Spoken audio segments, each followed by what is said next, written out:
Travel this land to the Rocky Mountains, travel this land to the prairies wide. Travel this land to the Great Lakes shine, and travel this land side by side. It's time to travel this land with Canada's Balladeer, Whiz Bryant. On today's program, A Tale of Tragedy, as Whiz recounts the tragic true story of one of Canada's most spectacular train wrecks, the Hinton Train Disaster. Travel this land to the Fraser Delta, travel. I, for one, have always loved trains, and I think this is a fascination shared by many Canadians. We love trains for a lot of different reasons, but I think one of the most powerful is our realization that the railroad really created our country. Without the building of the Transcontinental Railroad in the late 1800s, Canada as we know it today would most likely not exist.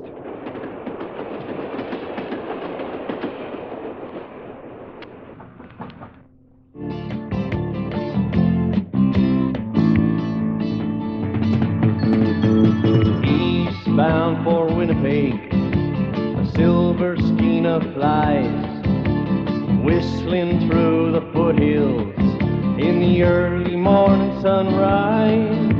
The passengers are sleeping, you can hear a baby cry. They are 9 miles east of Hinton, where the mountains touch the sky.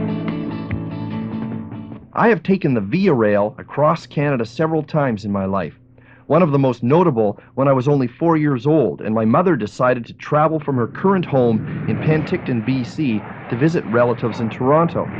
We spent our days in the coach car, which was at night converted into berths.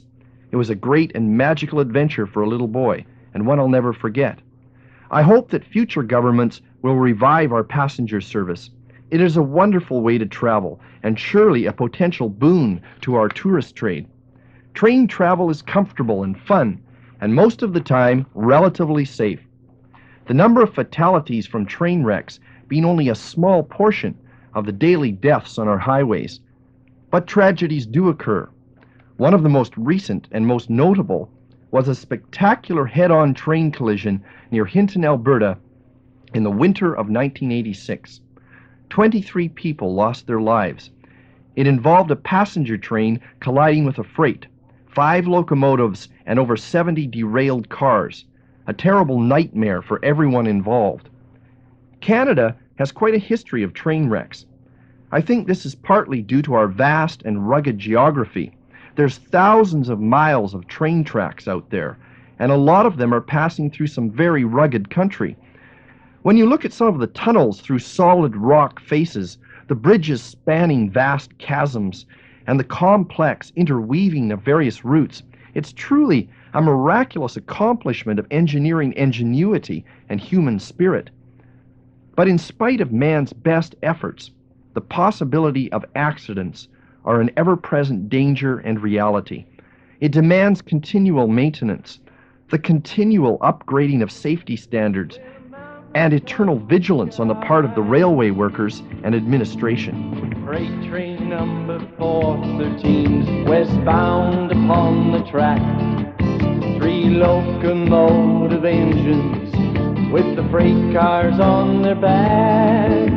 They boarded her at Edson before the coming dawn. 8:38 a.m. a clear day coming on.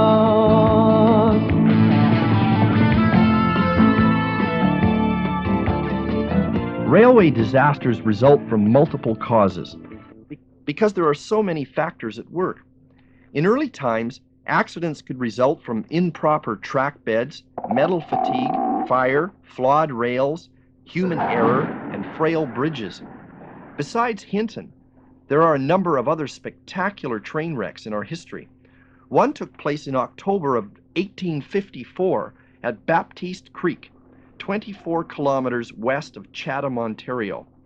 A gravel train was sent out to shore up some rail beds and was hit by an express train that was running 7 hours late. This accident killed 52 people and injured 48 others. Perhaps Canada's most deadly train wreck occurred at St. Hilaire, Quebec in June of 1864. A grand train with 458 passengers, most of them newly arrived German and Polish immigrants, was unable to stop for an open swing bridge over the Richelieu River. The train plunged into the gap, and the coaches piled on top of one another. 100 people were killed. In January 1910, a broken rail caused the derailment of a CPR passenger train west of Sudbury, Ontario, that killed 43 people. Several wrecks have resulted from crews not taking to the sidings to let an oncoming train pass. These include the train wrecks at Dugald, Manitoba in September 1947 and the wreck at Canoe River, BC in November of 1950. The Hinton Train Disaster was a head-on collision between a CN freight and a Via Rail passenger train in February of 1986. The inquiry into this wreck eventually suggested that human error played the major role in this tragedy. The inquiry commission was conducted by Mr. Justice René Paul Foisy, and he found that the specific cause of the accident was the failure of the freight train to obey a stop signal. Since the inquiry, many of his recommendations, including crew rest and hours of work, have been adopted by the Canadian Train Commission. Events like the Hinton Train Disaster should not be forgotten, at least not by Canadians. I don't remember the Hinton train wreck ever getting national headlines. I think it was relegated to page 2 of most dailies, and it faded out of the news soon after it occurred. Too many other stories, international news, politics and wars and economic furors. Whether it's a train wreck or a blizzard or nuclear fallout from Chernobyl, I think it's important to meditate on these tragedies for their long-term significance to us all, particularly when they take place in our own country.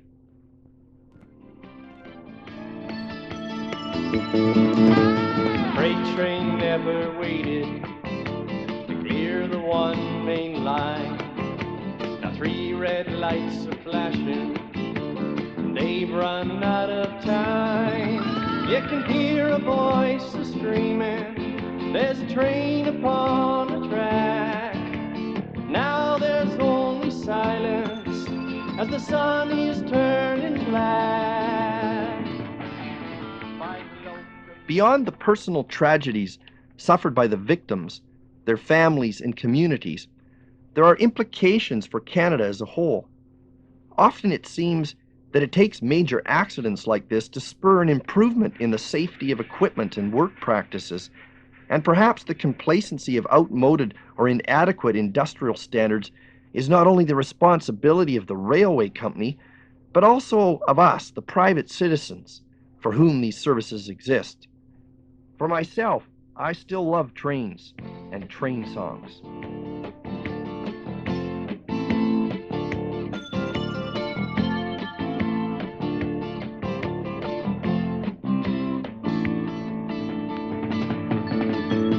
Eastbound for Winnipeg, a silver skeena flies, whistling through the foothills in the early morning sunrise.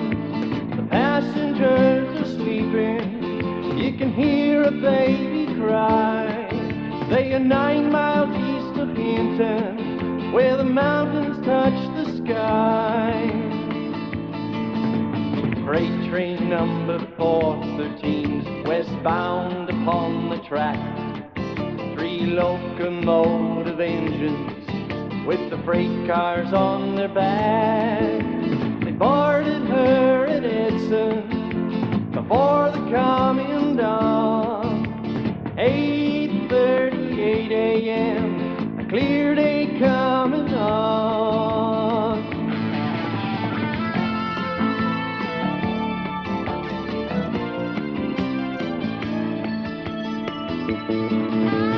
Freight train never waited to clear the one main line.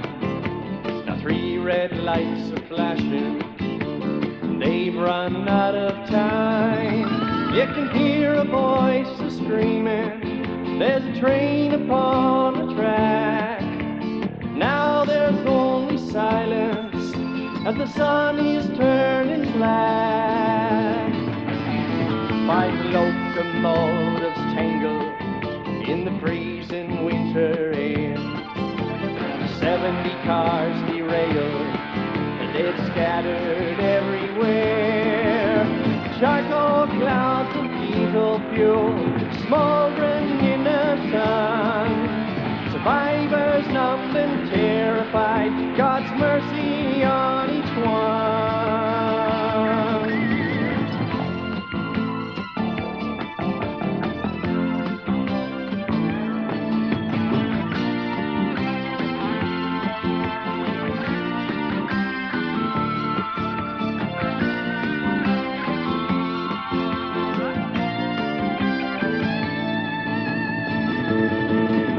The earth is spinning slowly through the emptiness of space.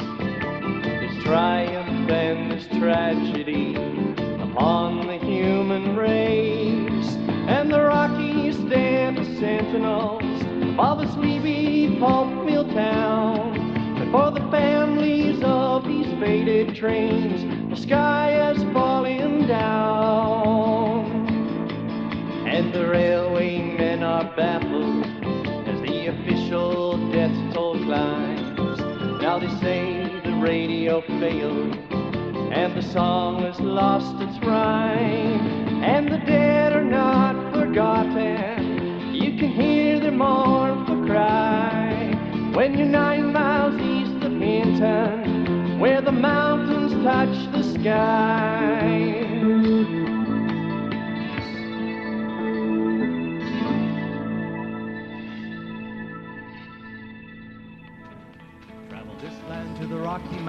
You've been traveling this land with Canada's singing storyteller, Whiz Bryant. Please feel free to write to us with your comments.